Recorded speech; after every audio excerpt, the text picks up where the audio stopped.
there aren't actually that many videos on YouTube about this particular watch.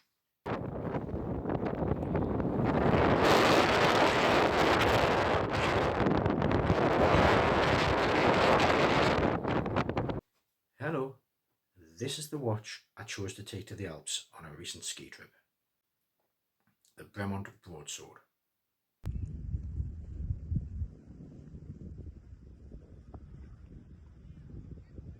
Not everybody's choice, and BREMONT, certainly in 2024, came under quite a lot of controversy because they had a total rebrand.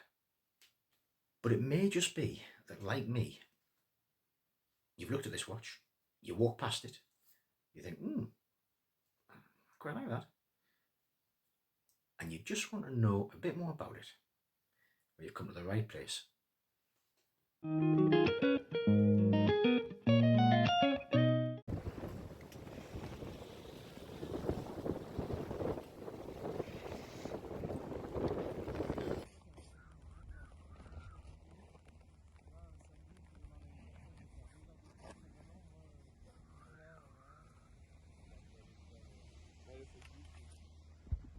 We will talk a little bit about my thoughts on BREMONT as a brand now in 2025.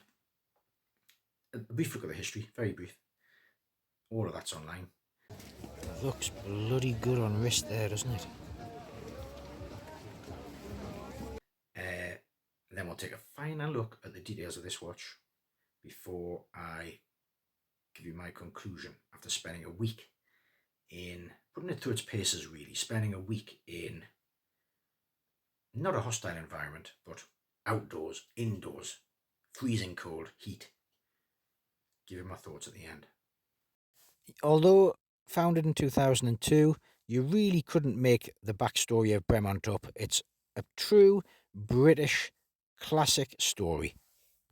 Brothers Giles and Nick English, yes, can you believe English? Both heavily into engineering and design, as well as aviation from a young age.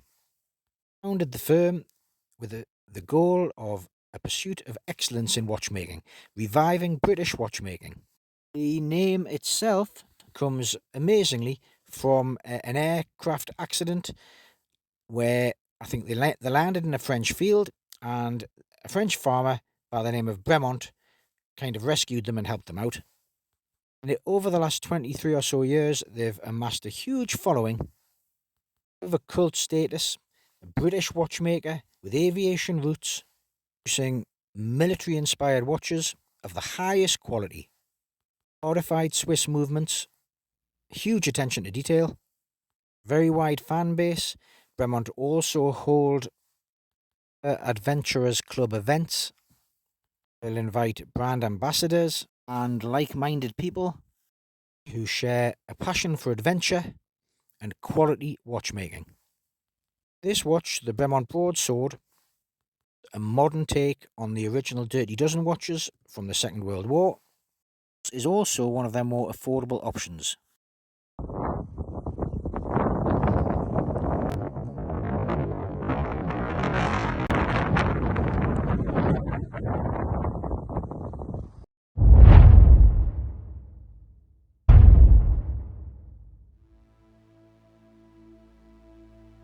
Enough waffling from me, let's just have a look at the watch. You really do feel that you have taken on a quality item when you buy a BREMONT. The whole package, I find this with one or two watches, the whole package is designed to invoke that luxury quality feel. So inside the box, they take pride in the fact that they are producing chronometer standard watches. That's the older logo. Substantial bit of kit. Inside here we have canvas, large, substantial, tough canvas pouch. It creates a good first impression, doesn't it? Spare straps, a little pouch, bits and bobs. This word chronometer comes up a lot. They're very proud of that. Lovely overall package.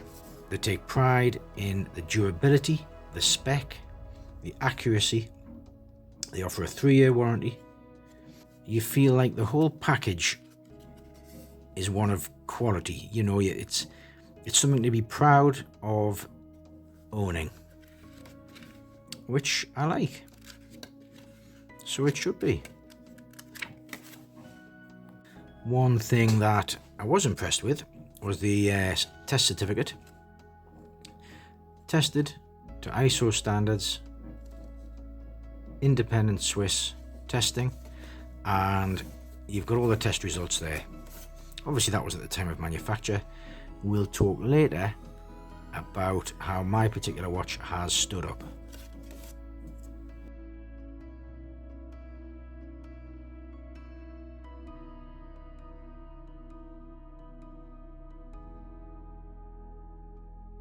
BREMONT's focus from day one has been on accuracy and durability.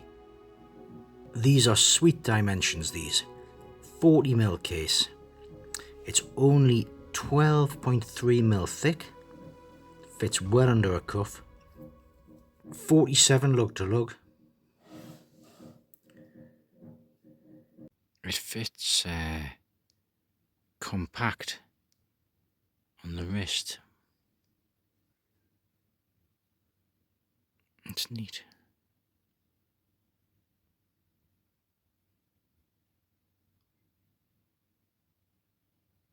What has struck me about this watch, after having spent time with it, is the attention to detail. The finer details. So it's a crystal clear dial. Whatever AR coating they've used works very, very well. It's highly legible. You'll notice that the case is all brushed, including the bezel. Perfect for a field watch, military style watch. Apart from these beautiful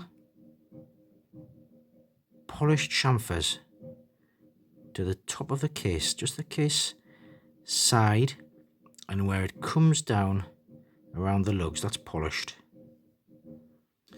Some horizontal styling to break up a bit of a visual cue on the edge of the case. The crystal, beautiful, very gently domed sapphire crystal, integrating perfectly with the bezel. It has a neat look about it, doesn't it? A trouble-free, pleasing, everyday look. It has a very easy wrist presence, doesn't it? A Hamilton would be very similar, with that domed crystal and the brushed bezel. They've put a lot of effort into the crown. Not only have they styled it with their propeller emblem logo in black gloss, but it's very, very smooth, the crown. It feels very nice to touch. It's a good size. You'll notice the chrome tube there that the crown sits on. The screwing action is extremely easy to find, locate, and tighten.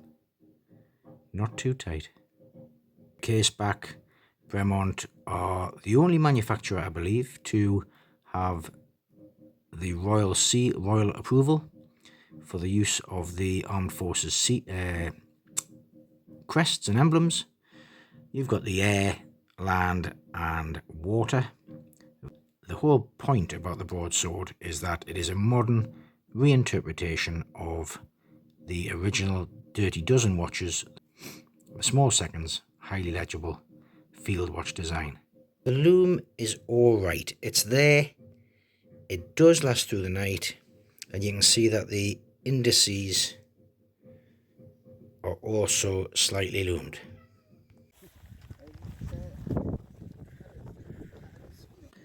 The watch does come on a range of straps. I don't think there's a bracelet option. The These straps are very firm rubber and great in the summer, but I did find that they made the watch wear quite bulky because they're stiff, reinforced. The canvas straps may be better.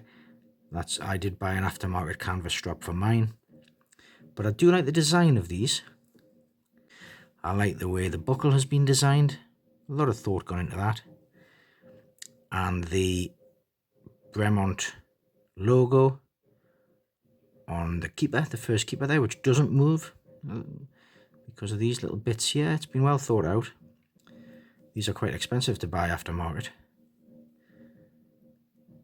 The canvas straps may be a little bit more pliable. Curved spring bars. And in case you were wondering, this aftermarket strap doesn't have curved spring bars, and it does fit fine. It doesn't catch. So there is enough clearance there.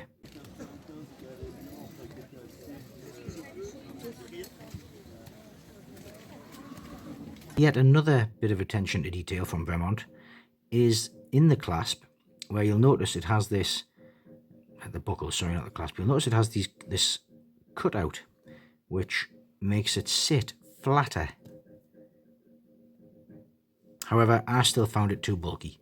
I found that the whole thing was stiff.